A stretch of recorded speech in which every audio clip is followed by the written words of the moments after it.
Assalamualaikum guys, it's your boy Syarul. Welcome back to my channel.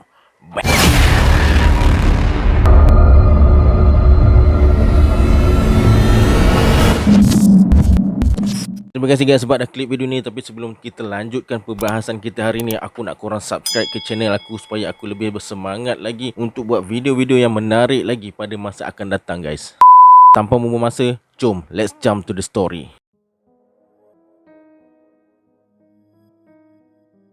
Guys, korang tahu tak akan ada sebuah lift setinggi 96,000 km atau suku jarak bumi ke bulan bakal dimulai pada tahun 2050. Ia merupakan perancangan sebuah syarikat pembinaan Jepun, Obayashi Corporation, akan datang. Sebenarnya guys, saintis dah lama memikirkan perkara ini, mewujudkan lift ruang ultra tinggi menembusi luar atmosfera bumi untuk mengangkut satelit dan pelancong ke angkasa lepas guys. Memang tak dinafikan, ramai pihak meragui ide ni sejak awal-awal lagi guys. Namun firma Obayashi Corporation dengan berani tampil mengumumkan untuk membangunkan rancangan luar biasa tu. Satomi Katsumaya yang mengetuai projek tersebut yakin pelan tersebut akan berjaya guys. Beliau mendakwa lift tu boleh dibina dengan menggunakan teknologi carbon nanotube. Ia dijangka dapat membawa sehingga 30 orang penumpang pada satu-satu masa dan bergerak pada kelajuan 200 km sejam guys. Setiap perjalanan dijangka mengambil masa selama seminggu sebelum sampai di sebuah stesen di luar bumi pada jarak 36,000 km.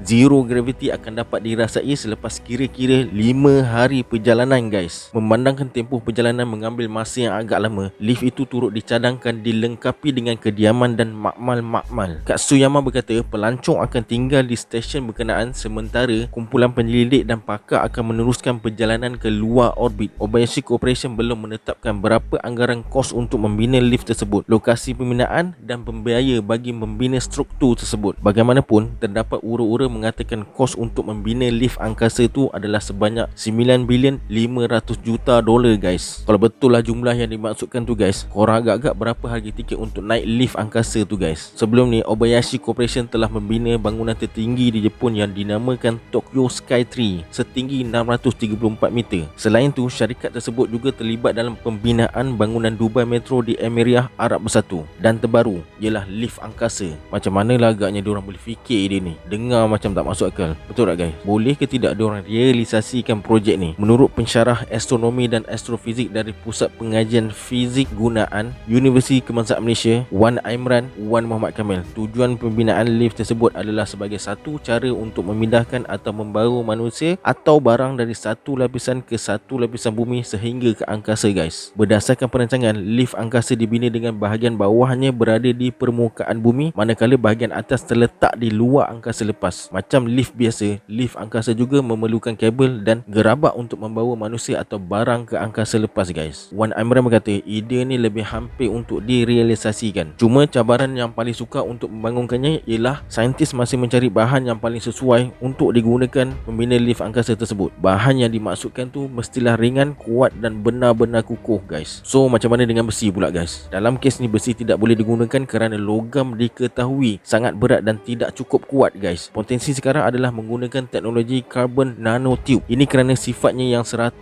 kali ganda lebih kuat dan ringan berbanding besi. Cabaran kedua ialah bagaimana lift tersebut hendak membawa barang atau manusia dari bumi ke angkasa. Adakah dalam hal ni saintis hendak menggunakan daya magnet atau motor? Hal ini juga belum diputuskan kerana masih lagi dalam peringkat pembincangan dan kajian guys. Jelas Wan Imran, walaupun saintis yakin perkara ni bukanlah satu perkara mustahil untuk dibangunkan dalam tempoh 30 tahun akan datang, tapi melihat suasana kini ia dirasakan masih belum praktikal. Tambah pula teknologi yang ada sekarang ni masih belum cukup untuk membangunkannya guys. Sistem ni mengambil masa terlalu lama untuk direalisasikan. Satu perkara yang harus diambil kira sebelum membinanya adalah permintaan untuk menghantar barang atau pelancongan manusia ke angkasa perlu ada supaya usaha itu tidak merugikan. Idea asal membina lift angkasa ini diambil daripada novel science fiction terbitan 1979. Cuma apabila teknologi semakin maju, barulah sekarang ia mula dibincangkan di kalangan ahli sains. Kini syarikat pembinaan Jepun dengan keyakinan tinggi mendakwa boleh menghidupkan fiction sains itu menjadi reality guys. So guys, korang agak-agak diorang berjaya tak nak buat lift ni? Kalau berjaya, korang nak naik tak? Laju tu guys, 200 km sejam.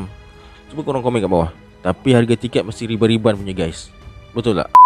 Okay guys, sampai sini je video untuk hari ni. Bagi korang yang belum subscribe tu, please subscribe guys. Kita jumpa di video akan datang. Adiosa.